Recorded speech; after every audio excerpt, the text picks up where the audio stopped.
Welcome back, everyone, to Coach Speak. I'm Joe Higgins alongside Coach Wayne Dicken. Thanks for joining us again this week. Thanks for having me. So the last time we talked, let's see here, I've got my notes here. You're now 4-2. Mm-hmm. You picked up victories against River Valley, Belpre, and then dropped one against Alexander. Take us through your evaluation of those contests. I was happy with how we played down at River Valley. It's a long trip down there. But the girls, we had to play 3 games that night. There was a JV2 and then a JV1 and then a varsity matchup. So the girls had a little bit of a chance to get their legs underneath them. I thought we came out well against them and took care of that one in 3 sets. Thursday, we dropped one against Alexander. Alexander's a great volleyball team. They have 6 seniors on their team, and they're well coached. I thought the first 2 sets we did not play sharp at all, but I was really proud of the way that we came back in that third set and took that one against them. I don't think Alexander was expecting that, and I was happy that we played well. The 4th set, I thought that it was up and down. I thought we had a lot of energy, which I was happy with.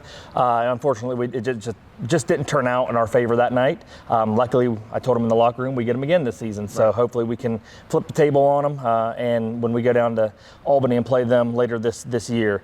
Saturday, it was a little bit of a different kind of atmosphere with play. Yeah, it was an early morning game, and I was happy we were home because I would not have wanted to driven to Belpre that early in the morning. But I thought we came out strong. I thought we came out strong that first set, and I think we won 25-12. Mm-hmm. Second set, Belpre really came out with a lot of fire and took it to us, and we had to come from behind to win that one. 25-20, I think, was that one, or 25-21. And things kind of slipped away from us in the third set. I thought our communication broke down a little bit, and the girls will be the first to tell you we were flat that set for sure. But luckily, we were able to rebound in that fourth set and come away with a win and enjoy our Saturday a little bit. That did help afterwards, right? Yeah. Let's talk about the players and their performance. Who stood out for you this past week? I thought Maddie Pidcock swung really well on Saturday. I thought, I haven't done the official stats. I'm through 3 sets so far, and she's at like 14 or 15 kills already. So I thought she swung the ball really well. I thought our serve receive looked good down at River Valley. Then that starts with Ella Volkin in the back row for us. Our setters are starting to come around. Morgan Lehman and Katie McKinney are setting for us, and I thought they're starting to understand the field a little bit better. I'd like to see our defense improve a little bit, but I think we'll get there. Thought Lexi Warren and Kat Dixon also played well in the middle for us on the net. Had several blocks for us, so I was happy with their play. Just in general, your team seems to be gelling as you hoped it would be after losing so many seniors last year. You knew that would be kind of a process. I've seen the ups and downs of it this season so far, but it seems like there's been more ups and downs. Yeah, we're 4-2 right now, and I think any coach would be happy with that after, basically replacing the entire varsity team from a year before. And we know this season is going to be a little bit like a roller coaster. There's going to be high points, there's going to be low points, hopefully more high than low. But the more we play, the more experience we get on the floor, and obviously we want to be playing our best volleyball the second half of the season going into the tournament, and hopefully we can get there. We've been battling a little bit of sickness this week, so hopefully we get healthy and leading into these next few games and really start to continue to get better. How's the chemistry been like for your players on and off the court? Yeah, the girls get along really well with each other. They're not afraid to talk to each other about, what they would like to see each other do. Hopefully nobody takes offense to that because it's just trying to make the team better. Off the floor, they get along really well with each other. They hang out. They're always at the football games together, things like that. So I really enjoy this group and their team chemistry. I think they do a good job on the floor. I'd like to see them communicate a little bit more on the floor, but I feel like they all get along with each other really well. What areas of the game right now, attacking, defense, serving, serve receive, passing, those sort of things, do you see the most improvement on right now as you did in the offseason? I think our hitting, honestly. I feel like our hitting is getting much better. I'd like to see our defense and our serve receive continue to improve, but I do feel like when we do get a good pass and a good set, our hitters are starting to able to put balls down more consistently. So I'd like to continue to grow in that aspect of the game, but everything starts with passing, and as long as we get a good pass to our setters, we should be good to go. And looking ahead, we're taping this on Monday, and hopefully people get a chance to see this today. But you got a game tonight, got a game tomorrow night, and I believe Thursday. What are you looking at with those games as far as what it's going to take strategically to be successful? Yeah, we have a tough stretch to our schedule coming up this week. We have Eastern tonight, who they're a very young team, but they're a very disciplined and a very talented team.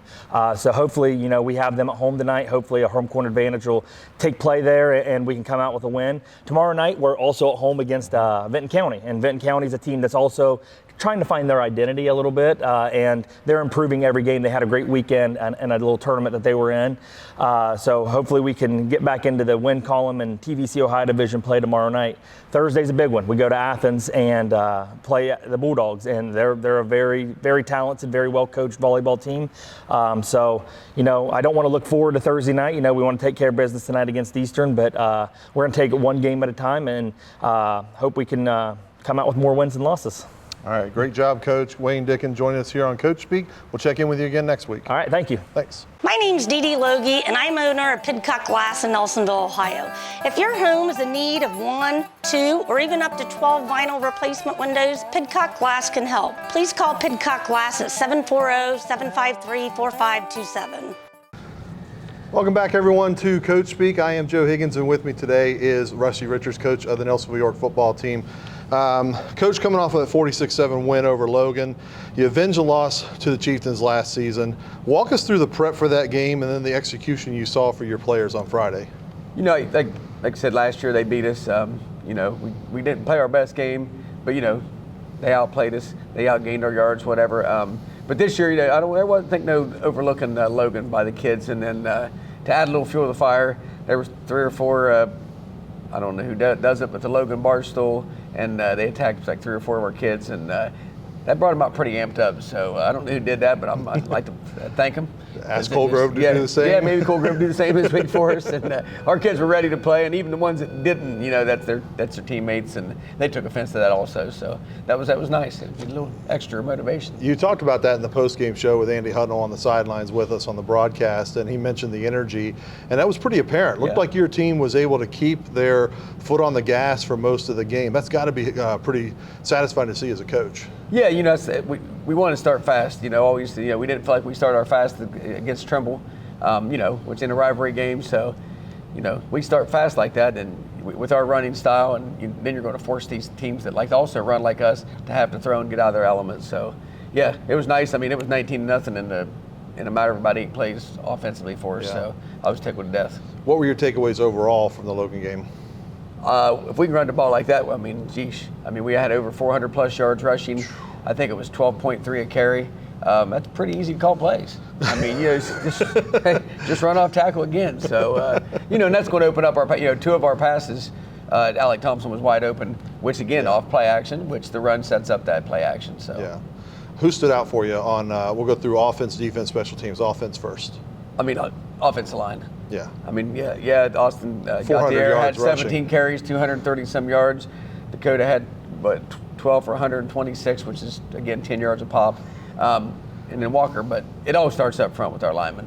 So, you got Brody and Grady on the left side, Caleb Morris at center, and then Caleb Layton and Spillman, because they rotated about 50-50, and Big Will Odenthal. And then Levy, so he's a tight end. He's a glorified guard. He gets got for some passes, and then Dakota Cunningham, even though he had 120 yards, he just demolished their linebackers about 3 or 4 plays. Basically by the third quarter, they were jumping out of the way, and actually the one penalty, they actually tackled him.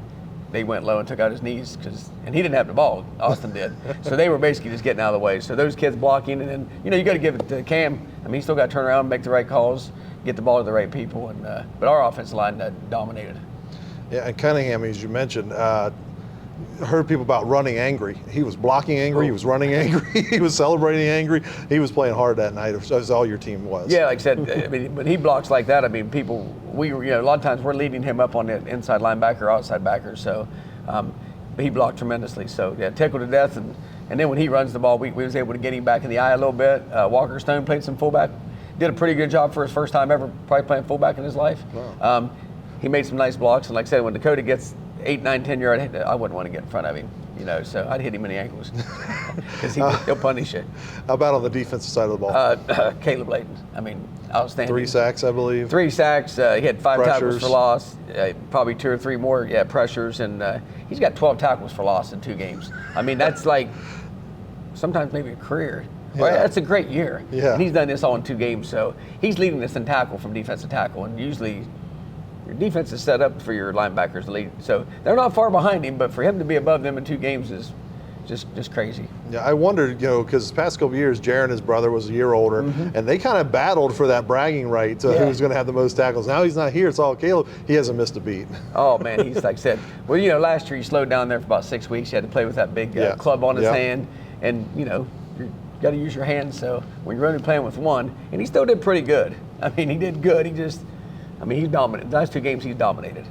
So if we have that for 10 games, I'm glad I don't have to prepare to block him. Who's shining for you right now on special team side of the ball? I think Cam's doing a great job kicking off. We do need to touch up our extra points. I think we're 6 for 9 or something like that. No, 6 for 10. Sorry. We missed the last one with Caden Schultz, so he was a little bit late, so I don't really count that one. But we got to get better than 60% because that's going to haunt us here in one of these tight games. Yeah. So we got to touch up our extra point. 2 weeks in, you had a lot of players coming back from last year. I want to focus on some of maybe the newer players. Who stepped up that either you expected to do so and they have, or came as a surprise that they've stepped up? Except most of our starters are back. So, your Alec Thompsons, everybody's back. Hodson. Hanley only started 2 games, for us at the end of the year there, but, so he's still a starter. But, yeah, he's doing pretty solid for us. Brandon Hanley at safety. And Isaac Spillman and Noah Arnold. 2 sophomores that, coming into off season, they killed it here in the weight room. They went to the powerlifting meets with us. Those 2 jumped 60 pounds on their bench. Who knows how much on their squat, and they're both playing really well for us. Like I said, Noah's started both games at linebacker. I think he's 3rd or 4th on the team in tackles, and doing a very good job for us for I think it's only his 3rd or 4th year of football. Wow. So, and Spillman's been solid, which makes Caleb Layton better. Because if Caleb Layton's got to play every game in this heat, the way he plays defense, he burns a lot of energy because he doesn't take plays off. Yeah. So it's been nice to be able to, and we're not really missing a beat because, you take out a tired, Caleb Layton and you're putting in a fresh. So maybe he's not as good as him if they're both 100%, but Caleb's not going to be 100% after 2 or 3 series on defense. So, yeah, Spillman's done an excellent job for us. And then Gavin Levy would be the other one that didn't get a lot of time last year. He's done a great job blocking for us, and he's got great hands. The ball will get there, but we haven't had to pass a whole lot. So that's something here in the next several weeks. We'd like to improve on our passing a little bit, but I guess I just haven't needed to throw it. So why throw it? So, but that being said, you got Cold Grove coming to town this week. Your home opener right after Hall of Fame night on Thursday night. What are the areas of emphasis in practice this week? I think, like I said, we need to touch up our passing game a little bit. It's not been bad. I think Cam, he missed a couple passes the other night. I think we were 2 for 5. Both of them went for touchdowns. Both of them went for touchdowns. The one time he had pressure in his face, I can't hold that one. But the 2 right there when we went our 2-minute offense, he was just a little excited. And I just said, man, just let it wing. Just wing it and have some fun. So he just got to settle down. And again, when we get the ball, running the ball, our play action is going to open up. And I probably should have did it a few more times the other night, but I was like, if it ain't broke, don't fix it. Run for 400 yards, Coach. Yeah, so, Woody Hayes height. Two things bad can happen, right? If you pass the ball. So, but we do need to get that up, and we don't. Get that closer to. I don't know. We're probably. I don't even know what our percentage would be, but we're probably 90% run. So, I'd like to get that closer to 70-30. Yeah. And take some shots on 2nd down and 1 or 2, and because you always got Dakota and Austin's probably going to get it for you on 3rd down. Sure. So take a couple chances. Okay. With Cold Grove coming, as we said, what's it going to take to pick up the 3rd win of the season? You got 2 power football teams, so again, it always starts up front. So and we got a tackle. They got Caden Murphy. We seen this kid in powerlift, and he's very strong. They got a big fullback, and they've always got a big line. So it's just it's like playing Trimble. You got to win 1st down. Win 1st down, get them at 2nd 9, 2nd 10, and then they get their 2 or 3 yards, and it's the 3rd and 7. It's more of a pass down. So we got to put them in passing situations, and then let Caleb Layton and Dakota and them go put pressure on their quarterback. But again, it's all about tackling. Coach Oz sent me this thing this morning from PJ Flecken about, like 7 or less missed tackles a game, and it was all about winning the turnover battle and basically tackles, and you'll win like 88% of your games if you win and have 7 or more, like if like Austin M can make 7 or people miss. So it was pretty interesting. Then they went back and did all the NFL games, college games, and the stats, and they said 88% of the time if you have more missed tackles, like make them miss, than what you have, and then turnovers, like 88% of the time you'll win a game, which, I mean, sort of makes sense if you think about it. So, but again, it all starts up front, and then obviously they're going to pull one out, and we got to be our DBs have to be very disciplined with their eyes, key the tight end, and we'll be all right, I guess. All right. Coach Rusty Richards, the Nelsonville York football program, joining us on Coach Speak. Coach, good luck on Friday against Cold Grove, and we'll check in with you next week. Yep. Thank you. Thanks. Thank you for what you do. Yep. Has your provider network changed? Are you new to Medicare? Have questions? We have answers. Remember, our meeting together is free of charge. The insurance company pays me, not you. Give David Loge a call today, 753-3376. All right, welcome everyone to Coach Speak, and with us again this week is Coach Yinger, and Noah Van Dyke, who's going to be talking to us this week, part of the cross-country team and coaching staff. Coach, you're coming off a meet at Vinton County. How'd that go for you? Yeah, it went really well. We finished 7th out of 9 teams. So if you think of that, it doesn't sound great, but the teams that beat us, I mean, Wheelersburg was right in front of us. They were the 8th team, and I look at those as pretty elite teams. They're all really good teams. So we finished where I thought we could. Our total time, I think, was about 5 minutes. Am I right, Coach? 5 minutes faster than last week.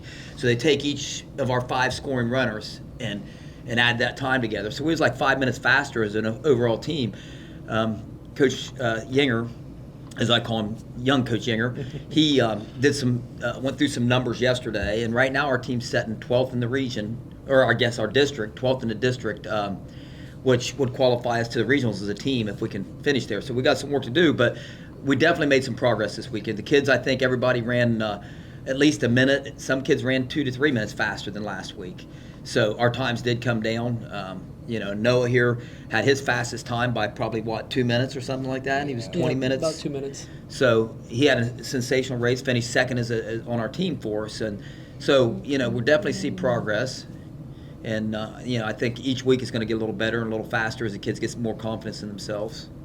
Very good. Well, let's bring in Noah Van Dyke into the conversation here. Freshman year. Yep. Have you run before this, or is your first year? Nope, this is my first year. What drew you to this sport? Why did you decide to try it out? Well, I like running. I also do wrestling, so I want to stay in shape and be better when it comes to more active things. Like wrestling, you have to be able to go for that while. Have that stamina, right? Yeah. So how's the cross-country experience been for you? Has it been what you thought it would be? Is it harder, easier? It's a little harder than what I thought it was going to be, because at first I didn't think, okay, it's just going to be I go out, run 3 miles, but when you get to practice, it's like, God, I have to run 8 miles today.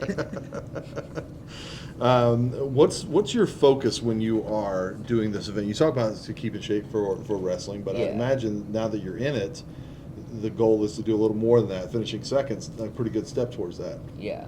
When I run, I don't really think of it as, oh shoot, I gotta beat this person. It's if I don't make it to this spot, I give up on myself.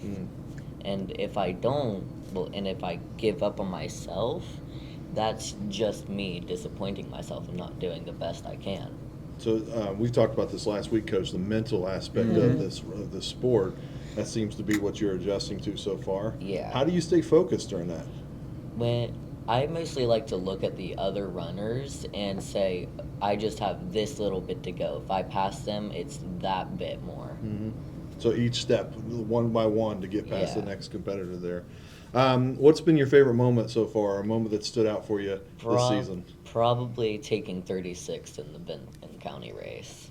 All right. That's definitely a big milestone. He finished 36th overall yesterday out of about 100 and some runners, and so he medaled. Well, didn't get a medal, but a ribbon. But it was a great accomplishment. I mean, you can see kind of what he talks about. As I watched Noah run Saturday, I watched his race, and he was moving up through the pack, and you could see he kind of was picking up with about a half mile left, he started just kind of picking runners off, and you can see he runs with that determination. And that's the thing we talked about last week.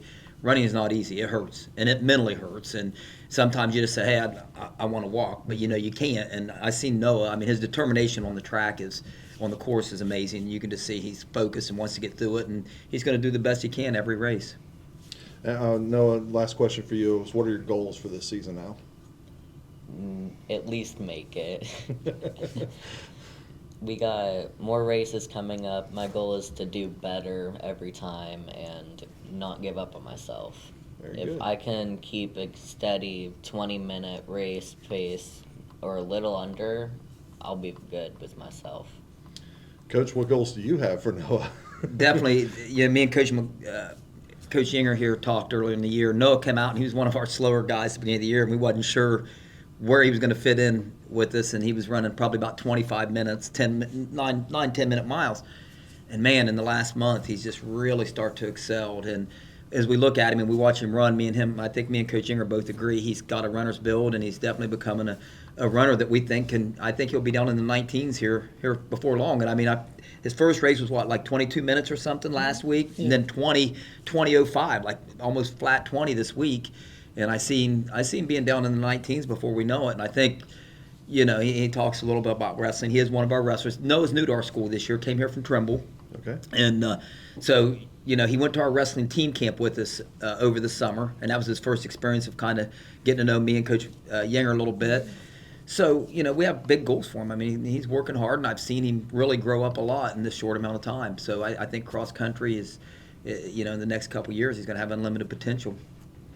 Coaches, I'm going to get to the rest of your runners here and talk about them again here in a moment. But I didn't get to have you on the show last week. Welcome to the show this week. Tell me about what your assessment of this group looks like.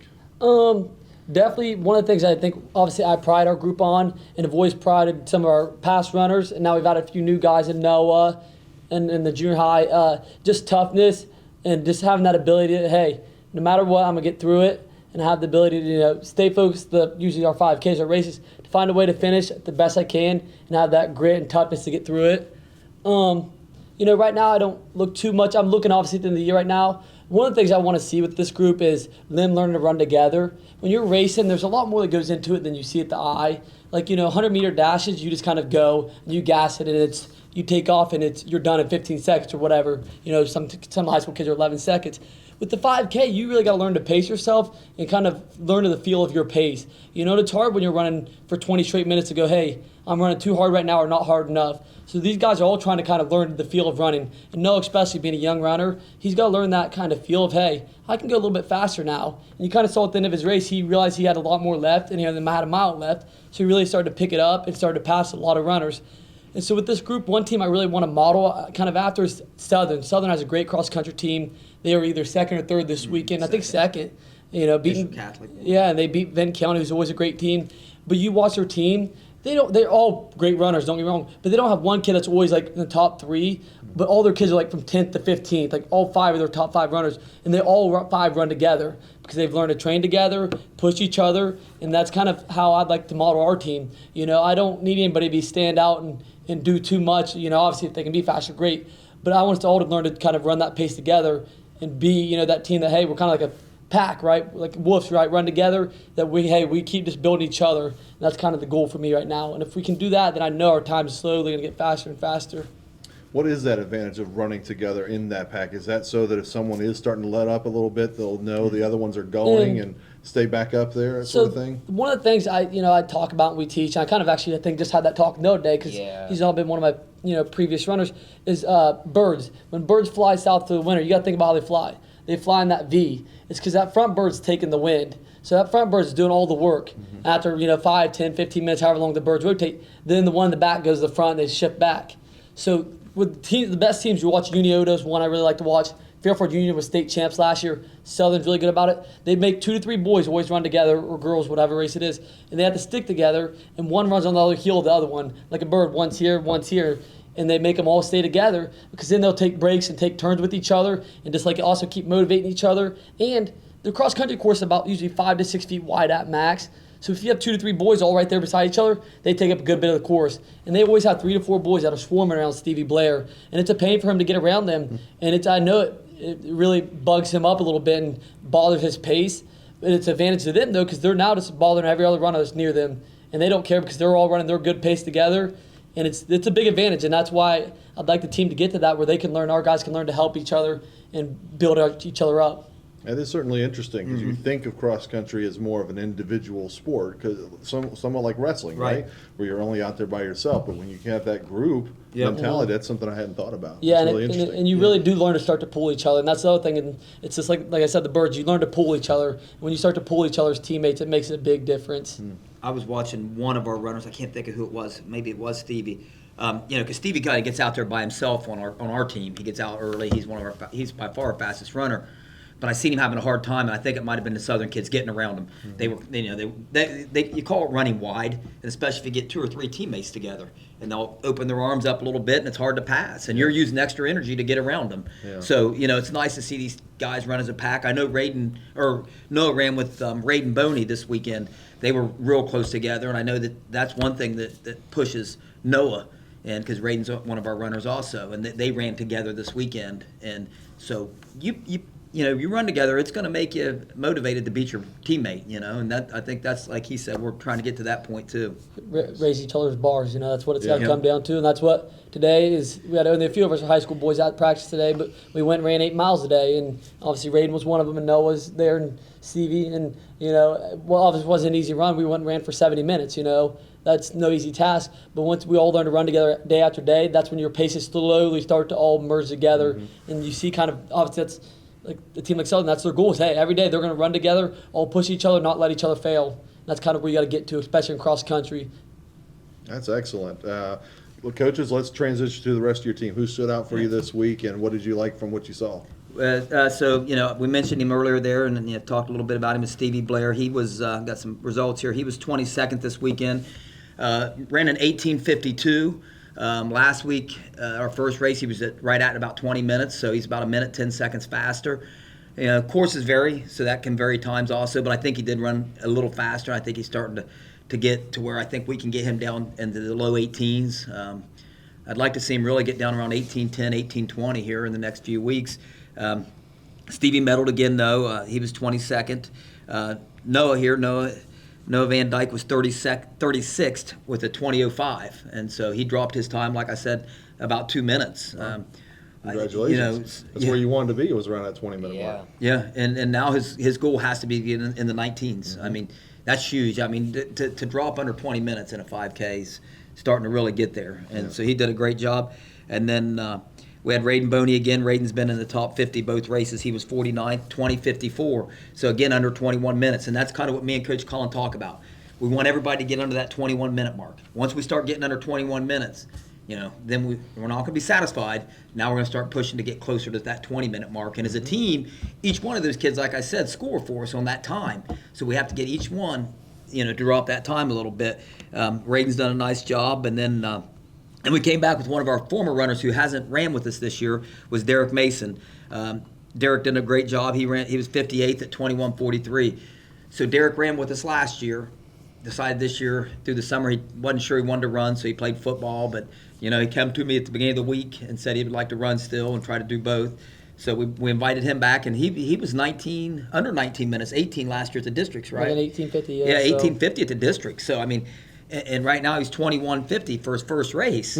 So, we get him going and get him off the rust. There's a lot of potential there. Yep, knock off the rust. And man, I'm telling you, we feel really confident that we can make the regionals as a team, not just a couple individuals, but as a team. And as much as I'm excited about it, I'm also thinking, oh, here we go again, because I'm ready to push myself, and I know he's ready to push himself, and we're going to be disappointed. If it doesn't happen now, we're going to be disappointed. So we didn't have any expectations last year, the year before. We really didn't have a lot this year, but now as we're crunching numbers, we're that 12th team, and 12 make it, and I'm like, are you kidding me? Here we go. So now, as good coaches. Problem to have. It is, and it's, it's going to be disappointing now. I'll be honest. It'll be disappointing if we don't make it as a team. We're right there. I want each of our guys to just continue to push through and make it as a team. I think that'd be awesome. And then we've not even had a boy ever qualify, so to make it as a team would be amazing.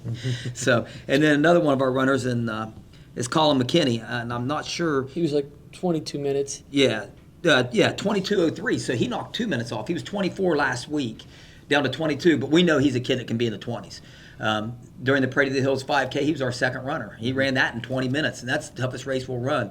I think right now he has some performance anxiety, and I talked to him yesterday. I'm going to make him run with Raiden and Noah Wednesday night. We're at River Valley.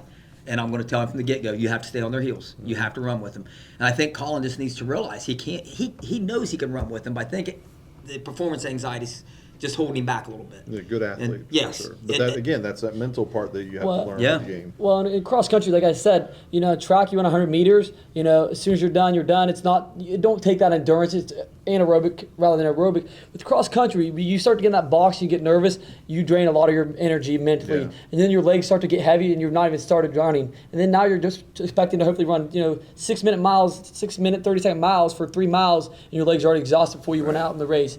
And so it does, like if it's really wearing on you mentally, it can be one of those things that, performance anxiety is rough in cross country. So that's kind of one of those things. Hopefully Wednesday we get Collin with kind of Raiden and Noah and kind of all start to work together, and Derek hopefully is with us then, and just start to really have that, pack and push each other. Hey, Collin, grab him a little bit so they keep moving up with us. Just keep working together. It's got to be kind of our big goal right now. Yeah, so, that's kind of what I was talking about. There was no pressure the previous couple of years, and now, I know I'm starting to feel it a little bit, and, I know he's thinking about it. So if we're thinking about it, I'm a 54-year-old man that's coached 30-something, roughly 30 years. So if I'm thinking about it, I can guarantee the kids are thinking about it. And I know Collin is, and I know Stevie's thinking about, trying to get to that record. Our record is, 18-13 or something like that? Like 18:30, yeah. 18:30, and Stevie's knocking on that door right there. So we have some goals out there, but in the same token, I don't want them to think about that. I want them to just go and perform, have fun, and do their best. And, everything else will take care of itself. And our last runner, real quick, mention him, is Russell Milliken. And Russell got he got his PR. He was like excellent 22:58. So it was his first time. Yeah, he was a minute, like 15 seconds faster. So, and he's one of our wrestlers too that's just trying to figure it out. And I know never ran really ever before in his life, and he never did any sports until wrestling with us in his 8th grade. So he's just trying to figure out the competitive side of it. And like I said, that feel of running, man, it's hard to know how your body really feels until you do it over and over and over again. And that's why you have to have days where we go 8 miles, then there's days we do our sprints, because in that day you're learning just to try to really do the anaerobic side of running. So it's really just finding that feel, and it's part of it's the feel of running and pace yourself in training, but also then we say the mental side of it. Hey, a little bit of toughness, a little bit of I'm just gotta relax and have fun with it. When you run, you definitely have to have that hunger for doing better and have that drive to actually want to do it. You can't run and say, okay, I don't really want to do this, so I'm going to do not that good. Yeah, you got to have the right mindset, right? Yeah, you definitely got to want to do it to actually be good at it. Yeah. Well, Coach, sounds like your team is developing the way you're hoping to, and now you've got expectations, which is great for a developing program as well. We really appreciate you guys coming in and talking with us today on Coach Speak, and we will check back in with them again next week. Yeah, I appreciate you. Yeah. Thank you. Thank you. For over 50 years, locally owned C&J Tax and Financial Services in Nelsonville has been serving the community with hometown care. We are locally owned. Our focus is on service, and we treat you like family. Tri-County Career Center helps students build real skills for real careers.